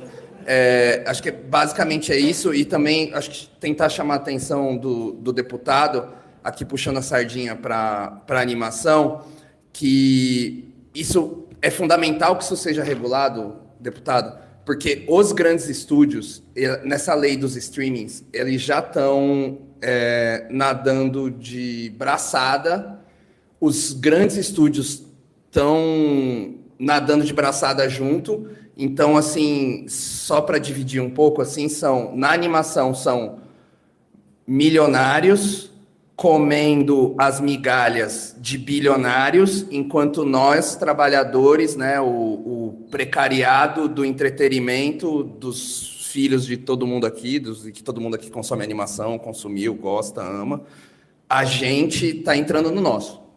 É isso. Então, assim, isso é fundamental fazer esse trabalho, e aí eu queria só deixar essa, assim, porque eu acho que precisa de uma DPF, porque precisa fazer a pressão política, porque tem 70 lobistas aqui, lá, entendeu? Mas quando precisar de gente na rua, a gente também sai. É nóis. Obrigado, Pedro. Eu falei um tom de brincadeira, Pedro, mas o máximo respeito, tá? Eu falei de super xandão, um tom de brincadeira, não, que isso? Mas o máximo respeito. Super xandão. É nóis. Mas faz sentido a reflexão que o Pedro traz, porque no Brasil, do jeito que as coisas se configuraram, você tem vários caminhos. Eu poderia dar um testemunho para ti, a Natália acompanhou mais de perto. Durante 6 anos, eu fiquei numa batalha para que nós regulássemos plataformas digitais no que diz respeito a conteúdo. Deram o nome lá, chamado PL das Fake News. Nós não tivemos sucesso. Não tivemos sucesso por quê? Porque nós não conseguimos produzir no ambiente da Câmara o que o Senado já tinha feito. Bom ou ruim, tá bem, o Senado tomou decisão, votou, e a Câmara não teve capacidade. A ação dos lobistas, essa denúncia, essa reportagem que a Natália se referiu, que vale a pena a leitura de todos, é uma denúncia, na verdade, da operação feita pelas Big Techs. E qual foi a resultante? A resultante é que o julgamento da constitucionalidade do artigo 19 do Marco Civil da Internet produziu uma decisão do Supremo Tribunal Federal, que eu digo sem medo de errar. A essência do que nós defendíamos que fosse lei foi incorporada no acórdão, que ainda vai ser publicado, do Supremo Tribunal Federal. Foi publicado. Nós temos um problema, eu tenho um problema que é a identidade minha, que eu sou parlamentar e luto para que o parlamento faça o serviço. No caso concreto, eu fui inúmeras vezes ao Supremo, falei à audiência pública, calma, vai dar certo, dá mais um tempinho. Quando ficou claro que não teria votação, o Supremo decidiu. Do mesmo modo, eu não sei ainda qual vai ser o desfecho final do tema na Câmara, mas eu não tenho a menor dúvida de duas questões. A disputa do direito autoral é a disputa central da lei que vai regular a inteligência artificial no Brasil. Nós temos que saber que nós aqui estamos conversando sobre o assunto, que é o assunto nuclear. Vai ser talvez um dos principais embates, porque aqui é onde pega mais pesado o tema econômico. Essa é a questão. E nós temos que ser firme, decidido. O fato do relator do Senado ser um artista impactou positivamente no debate que nós fizemos. Atenção, o relator na Câmara dos Deputados também é um artista.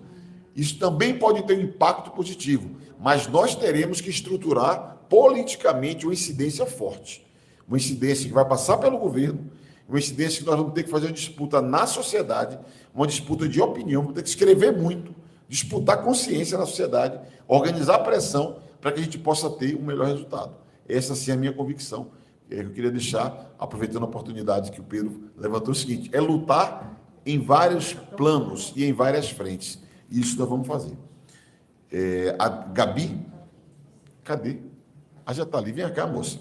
Aqui o microfone é a Gabi e depois a Eneida é quem vai fazer uso da palavra. Até 3 minutos, por favor. Bom, primeiramente, boa noite. Agradeço muito por conceder a palavra a mim. Antes de mais nada, eu queria dizer, não só para todos os presentes, como também a todos que nos acompanham online, esse momento é extremamente importante para a história do Brasil, principalmente para os artistas, criadores e tantas mentes tão criativas, sabe? Eu queria lembrar que a gente não está lutando apenas pela valorização do mercado, como principalmente pelo nosso direito, não só como artistas, mas como cidadãos. Todo cidadão que tem um trabalho digno deve ser remunerado. Isso não se trata de apenas valorizar. Não é à toa que tantos artistas brasileiros vão para fora em busca de empregos melhores com uma remuneração mais justa.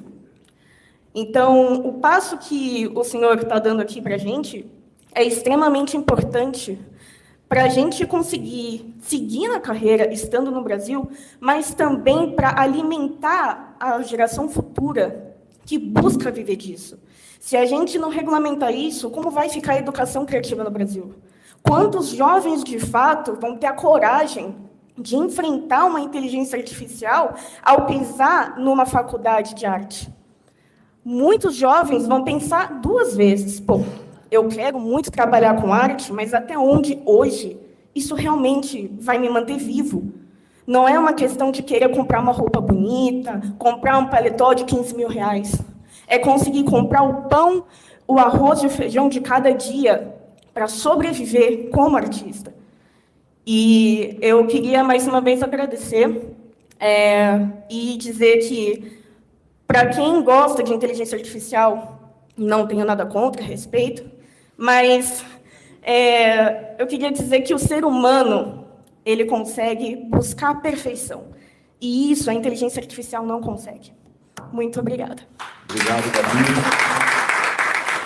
Eneida Soller, que preside o Conselho Brasileiro de Entidades Culturais. Por favor. Meu nome é Eneida, eu sou presidente do Conselho Eneida, Brasileiro... chega mais para cá, para captar ali a sua imagem também, se você não quiser. Meu nome é Eneida, eu sou presidente do Conselho Brasileiro de Entidades Culturais. E eu fui convidada a entrar nessa briga que já está rolando bastante, porque aqui todos somos do mesmo lado, né? Nós já mostramos para nós mesmos como nós precisamos nos defender de tudo que está chegando aí de uma forma de tsunami. Agora, de fato, depois que o Orlando falou, até parte das coisas que você falou, eu ia trazer aqui, que é o seguinte. Bom, esse problema nosso agora é o embate. O Congresso Nacional está lá e e ele não é como somos nós. Ele não tem nenhuma consciência do que nós estamos perdendo. E eles têm muitos interesses que não são os nossos. Então, para ganhar nesse embate, temos que ter esperança que vai ganhar esse embate, nós temos que ganhar, de fato, a sociedade. Nós aprovamos uma lei aqui em São Paulo, o PROAC, né, que é o Fundo Estadual de Arte e Cultura, virou PROAC, mas era aqui em São Paulo. Então, nós tivemos que fazer um corpo a corpo com os 96 deputados, nós tivemos que ganhar a mídia para pressionar, ver os aliados que nós tínhamos no governo estadual. Aqui é mais fácil, porque nós estamos todos aqui. Então, o problema é fazer uma grande estratégia de embate em Brasília, onde os artistas possam fazer, como fizeram aqui, por exemplo, ocupações no Congresso Nacional. E também nós temos que ganhar, de fato, a sociedade. Então, esse projeto, né, que é o 2338, ele tem que ser o que nós estamos falando, é o que passa de um para o outro. Na associação que eu sou presidente, nós temos pessoal de música, teatro, dança, circo, artes visuais, audiovisual, literatura e hip-hop. Todos nós seremos prejudicados. E o problema é justamente a IA nos vampirizar. O problema é só que ela vampiriza e não paga. Então, nós precisamos deixar claro isso para a sociedade, para senão eles não pensem que a gente está concorrendo. Não, eles estão nos vampirizando. E aí eles precisam pagar para isso. E acho que o que o Orlando falou, para mim, é fundamental, e é por isso que eu estou aqui também, é a questão do direito autoral. É aí que a gente não pode perder. A gente tem que focar nas nossas conquistas que já existem do direito autoral e garantir que os deputados entendam isso. E os que não entenderem, muitos não vão entender, a gente tem que pressionar, seja na imprensa, seja denunciando, seja colocando os parlamentares contra a parede, para eles se posicionarem diante da sociedade. Porque o que nós temos que ter claro não é possível que a IA vampirize o que fazemos e não nos pague nada por isso. Então, estou falando que o CBEC, o Conselho Brasileiro de Entidades Culturais, está entrando nesse momento na briga, junto já com gente que está realmente muito quente na briga, mas para a gente somar para esse embate lá em Brasília. Obrigado, Eneida. E a Paula Molinari. A Paula? Eu não chamei a Paula antes para se preparar. Vem, Paula, pelo amor de Deus.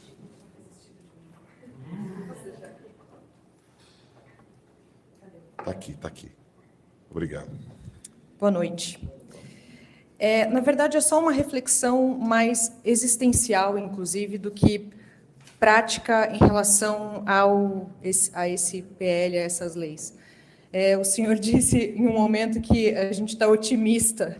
A gente não está otimista, a gente está desesperado, na verdade. Porque é muito profundo. Essa mudança toda que a gente está vivendo hoje em dia é muito profunda. O Ailton Krenak critica com razão quando nos referimos à natureza como recurso. A água é um recurso, o minério é um recurso, a terra é um recurso. Recurso que exploramos.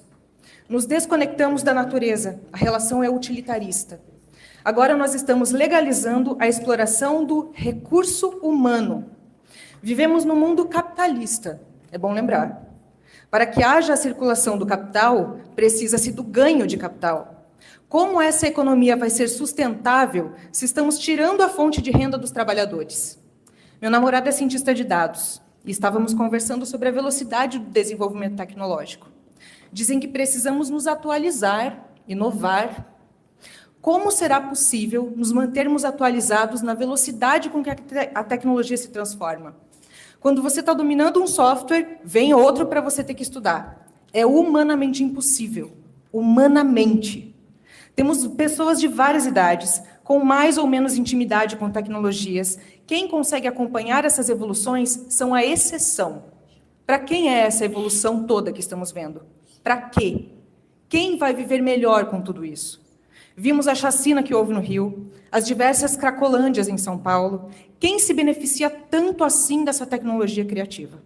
O importante é lembrarmos que as pessoas precisam sobreviver. A prioridade deve ser as pessoas e não as entidades. É isso.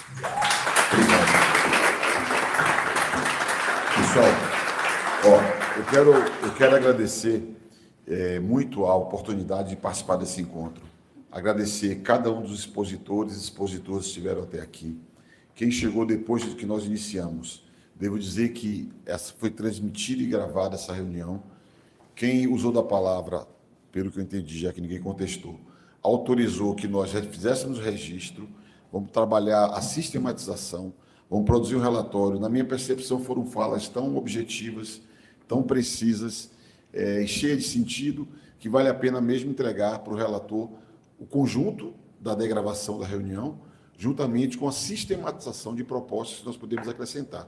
Aqui foi feita referência à manutenção de artigos do texto oriundo do Senado, aqui foi feita referência à revisão de artigos vindos do Senado, acréscimo de parágrafo tal qual proposto pelo Ministério da Cultura, acréscimo de conceitos que devem ser incorporados ao conjunto do texto. Então, tudo isso aqui vai virar uma proposta e nós vamos encaminhar essa proposta para o relator. Repito, quando estiver pronto, que deve ser brevemente, nós devemos avisar as organizações aqui e quem puder estar presente, assim o faremos. Agradeço muito a contribuição de cada um de vocês. Estou com aqueles que creem que o debate sobre inteligência artificial é um debate estratégico para a vida do Brasil, passa pela regulação do uso de inteligência artificial, tal qual conversamos aqui sobre direito autoral, mas passa por outros temas. Eu elogiei aqui o Lucas, elogiei o governo, sou da base do governo, apoio o governo, apoio o presidente Lula, votei nele, vou votar de novo, mas às vezes me preocupa certas posições do governo. Eu, por exemplo, estou muito incomodado com o regime de data center no Brasil. Tem uma medida provisória que está na pauta e que isso pode ter uma repercussão danosa, na minha visão, para o interesse nacional. Isso pode também impactar na soberania nacional, na soberania de dados do Brasil. Então, para vocês terem ideia que a vida não está fácil para nós. Não está fácil para nós.